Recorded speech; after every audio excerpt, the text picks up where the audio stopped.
Pak, kira-kira kita bisa nggak 100% inklusi keuangan? Saya berharap harusnya bisa terjadi ya. Kapan? Kemarin saya baru pulang juga dari Washington. Itu diundang oleh Presidennya World Bank. Dia punya visi di tahun 2020 seluruh dunia udah punya 100% inklusi keuangan. Jadi sekarang ini ada 2 billion yang belum. Jadi dia punya waktu 5 tahun kerja. Dia berharapan 2 billion ini bisa selesai.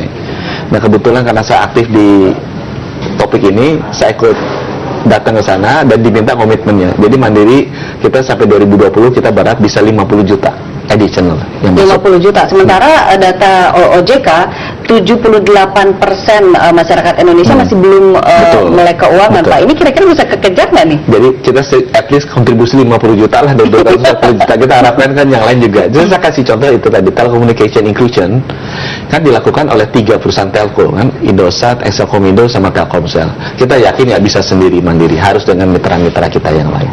Tapi bagaimana dengan 2020 nanti Pak? Kan akan ada integrasi perbankan ASEAN, artinya pemain di sektor perbankan ini akan banyak. Sementara potensi di Indonesia sendiri masih sangat besar karena yang masih 78% yang belum melek keuangan.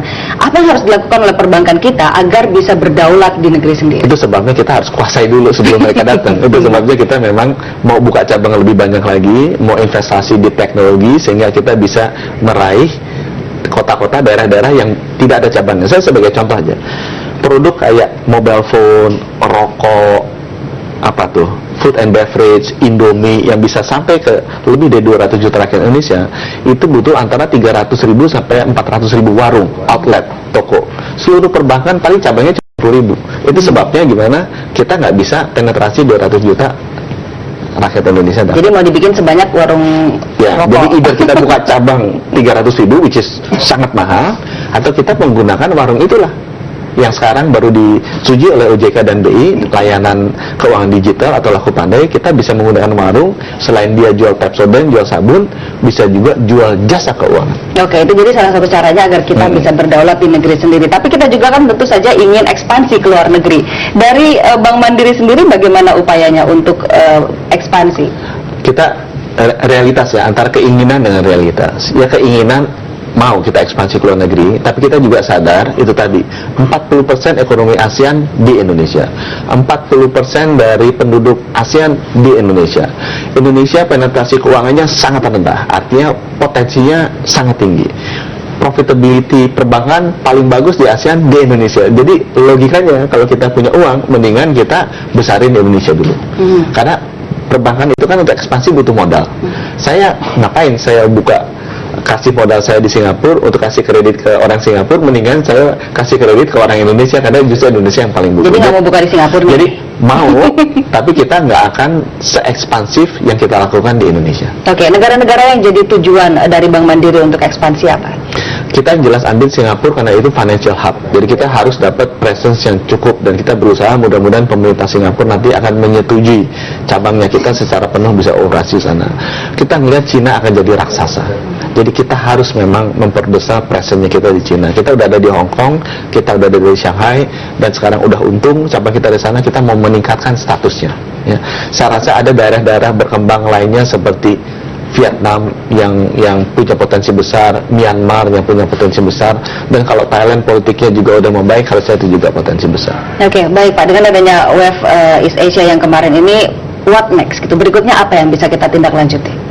Kita berharap bahwa nanti Indonesia bisa lebih dikenal di luar, sehingga orang-orang bisa lebih confidence lagi untuk datang dan do business di Indonesia, karena orang-orang itulah yang nanti akan meningkatkan perekonomian Indonesia, naikin GDP dan menciptakan lapangan kerja, sama seperti Bloomberg masuk ke Indonesia juga menciptakan lapangan kerja bagi para penyiar dan kameramen juga.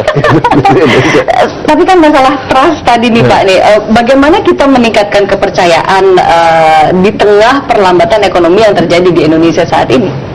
Memang judulnya, temanya WEF on East Asia ini, trust di regionalisasi. Memang itu terjadi, dan saya juga bilang ke teman-teman Malaysia sama Singapura. Sekarang kan kalau tanya ke grassroots, orang bilang, wah ini yang namanya masyarakat ekonomi ASEAN merugikan kita, merugikan UMKM. Karena memang saya sentil tuh, yang terjadi diskusi mengenai masyarakat ekonomi ASEAN itu masih di tataran elit. political elite, government elite, business elite di sana. Tapi nggak sampai ke grassroots. Grassroots merasa, oh ini malah beban, oh ini malah persaingan, oh kita akan mati. Nah itu harus, gap komunikasinya tuh jauh sekali. Jadi saya bilang, stop deh bicara di elit, yuk kita bicara ke grassroots lah, penjelasin masyarakat ekonomi ASEAN itu apa, manfaatnya buat rakyat apa, orang apa. Jadi nggak Itu hanya akan efektif obrolan elit untuk mempersiapkan. sehingga trustnya ada. Kalau sekarang kan orang jadi nggak trust kan, oh jangan bikin kita susah, kita nutup diri, nggak akan terjadi. Oke, jadi grassroots adalah kunci. Kita harus benar-benar bisa bring down atau membawa konsepnya si masyarakat ekonomi ASEAN ini yang tadinya hanya dimengerti oleh orang-orang segelintir orang elit menjadi dia mengerti oleh middle class lah, at least middle class Indonesia. Kembali kepada WEPA yang forum informal ini kan tidak mengikat, tidak ada tanda tangan. Lalu mengukur komitmennya dari mana? Ya, saya malah pengalaman saya bekerja di birokrasi ya, justru malah yang personal relationship itu jauh lebih cepat menjadi kenyataan dibandingkan yang formal. Saya kasih contoh, itu sama seperti swasta sama pemerintah ya. Swasta itu kan informal, lebih loose kan ininya hubungannya. Itu jauh lebih cepat, lebih efektif, lebih murah. Jadi lebih kita tidak efisien bisa dibanding mengabaikan sana. forum-forum seperti ini, Betul. dan justru harus diberi perhatian lebih ya Pak. Baik, terima kasih banyak Pak Budi Gunadi Sadikin atas kehadirannya di Terima Bloomberg kasih TV banyak Indonesia juga, malam ini. Terima kasih. Usai sudah kebersamaan kami di trending topik hari ini. Terima kasih atas kebersamaan